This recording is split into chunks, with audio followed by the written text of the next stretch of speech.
Hocam Ramazan ayı nasıl geçirmemiz lazım? Ah hocam, Ramazan ayı. Şimdi öyle bir şey söyledin ki yani sadece yani teblet teşte hata olmasın, eşeği aç bırakıp direğe bağlamak gibi geçmesin de gerçek anlamıyla geçmesi lazım diye az söyleyerek çok anlayalım. Yani ne diyeyim yani. Peki Müslümanlar bu ayı nasıl geçirmeli? Müslümanlar bu ayı bol bol kendine istiğfar çekerek, kendine bol bol kaza namazları kırarak, ondan sonra efendime söyleyeyim varsa vakitleri oruçlu haldeyken işte tefekkür ederek, kitap okuyarak, hasbihal güzel manevi hasbihaller ederek, işte cüzlerini okuyarak. Yani iftarın ayrı bir tadı var, iftardan sonraki sohbetin ayrı bir tadı var, serhurun ayrı bir tadı var, gün içinde cüzlerin ayrı bir tadı var.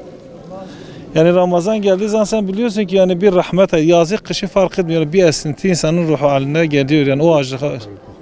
Çok güzel. İktisat ayıdır. Dağılım ayıdır. Mesela fakir fukara gözetme ayıdır. En güzel şeyi hatırlattınız. Allah razı olsun.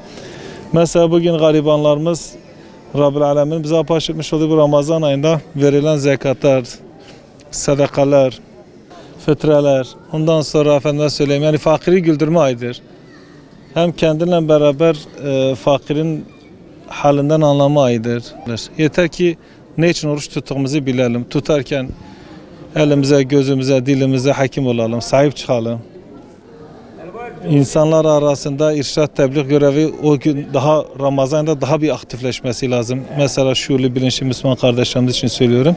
Çünkü o zaman şeytanlar zincire bağlandığı gibi de insanların davete kabiliyetlerinin hızlandığı bir aydır. Biz bunu idrak edersek. Yani mesela şimdi o anki o Ramazan huşiyatıyla namaz kılmayan bir kardeşimize vecibelerini, farzları yerine getirmeyen bir kardeşimize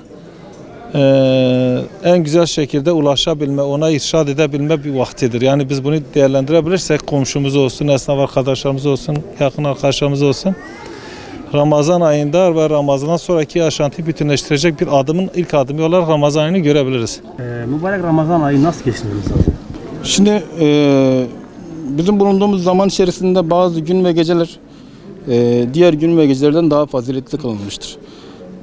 En faziletli gecemiz de 1000 aydan daha hayırlı olan Kadir gecemizdir. Kadir gecemiz de Ramazan ayı içerisinde bulunan bir gecedir.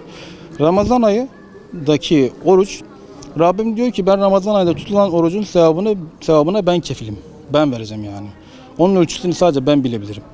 O yüzden Rabbimin buradaki vaadi Ramazan ayının bizim için ibadetler açısından ne kadar değerli olduğunu gösteriyor zaten.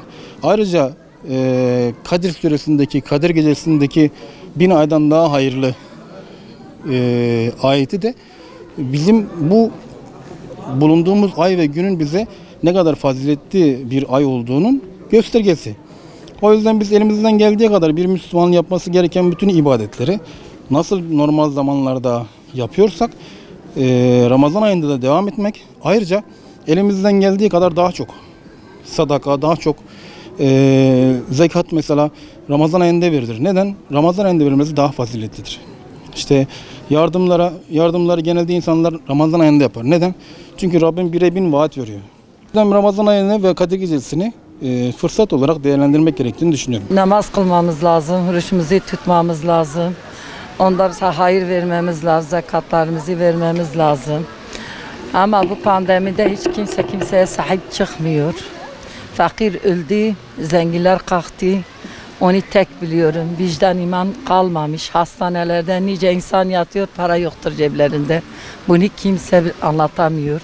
Rabbim hepimize hayırlı ve mübarek olsun. Ramazan ayı deyince benim aklıma bolluk, bereketlik geliyor. Beraberliğin, dayanışmanın olması gerektiği bir ay bence. Tabii bunların her zaman olması gerekiyor ama bu dönemde bolluğun, bereketliğin simgesi olan iftar yemekleri, işte sahurlar, geleneksel olan şeyler yapılıyor. Bunlar güzel aktiviteler ama bence bunu bu aya sığdırmamak gerekiyor. Yani yılın 12 ayına sığdırmamız bence daha iyi olur.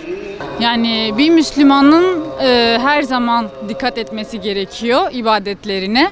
Ama Ramazan ayında da ekstra teravih namazları falan oluyor. Bence onlara biraz daha dikkat edilmesi lazım. İşte hani yorgun olunduğu için, aç olunduğu için biraz abdest almada biraz böyle üşengeçlik yaşıyoruz. Ama bence yani günde 5 vakit alınabilir, hatta daha fazla alınabilir yani. Ramazan ayının hepimize sağlık, huzur getirmesini diliyorum. Bollu, bereketli, sağlıklı bir Ramazan ayı diliyorum herkese. Bu ayda bol bol dua edelim, tövbe edelim, namaz kılalım. Ramazan'ın gelmesine çok sevindik. Belki bu hastalıktan da dolayı bir arınma yaşarız her anlamda. Hem bu hastalık hem de manevi anlamda arınırız bütün yaşadığımız kötü olaylardan dolayı. Bize bereketiyle inşallah uğurlu gelir. Allah'a bol bol ibadet ederiz. Yaptığımız hataları gözden geçiririz. Bize inşallah sağlık, şifa getirir. Ramazan ayında hiç yani günlük hayatta yapmadığımız örneğin Kur'an-ı Kerim'imizi okumalıyız, namazımızı bol bol kılmalıyız ve en önemlisi Allah'a unutmadan sürekli dua etmeliyiz. Sonuçta biz bu pandemiden dolayı da ihtiyaç sahiplerine bol bol yardım etmeliyiz. Bu ayın kıymetini bilmemiz gerekiyor. Sonuçta 12 ayın sultanı, gençler, yaşlılar, herkesi birleştiren bir ay. Hepimizin ortak noktası. Bu ayı güzel güzel değerlendirmemiz gerekiyor ibadet ederek, Allah'a dua ederek. Bu ay fırsat ayıdır ve fırsatla değerlendirelim. Ramazan başlıyor. Bu Ramazan ayında millet ibadetini yapması lazım. Namazını, teravihini gerekirse evde de kılması lazım. Tabii pandemi var. Bunun için de biraz sosyal mesafeye dikkat etmesi lazım. Bu şekilde geçirirlerse iyi bir Ramazan ayı geçirmiş olurlar. Heyecanlanıyor insan tabii. Dinimizin bir parçasıdır Ramazan ayı. Ramazan ayında ibadet yapmamız lazım. O şekilde geçireceğiz inşallah. Çocukları Kur'an öğretmek lazım, onlara ders vermek lazım, iyi davranmak lazım. Ramazan ayında nasıl geçireceklerini öğretmek lazım. Özellikle iftar ve sahur vakitlerinde beraber olmaları lazım. Yani böyle bir kültürle yetişmeleri lazım Ramazan ayında. Bu Ramazan ayında sokağa çıkmak isteması olduğu için aileler evde bu bir avantajdır aslında. İbadetlerini yapabilirler, Kur'an okuyabilirler. Efendime söyleyeyim bu şekilde bir yol izleyebilirler. Ya yarın bu akşam zaten sahura kalkacağız. Yarın Ramazan ayı. İnşallah güzel bir Ramazan geçirmek dileğiyle herkese hayırlı Ramazanlar diliyorum. Ama bence güzel değerlendirmeli. İnsan kendi iç sesini dinlemeli. İçinden nasıl geliyorsa yani o içsel merhamet, o içteki sıcaklık. Çünkü bu ay gerçekten inançlı biri için insanları birbirine tutunduracak bir ay.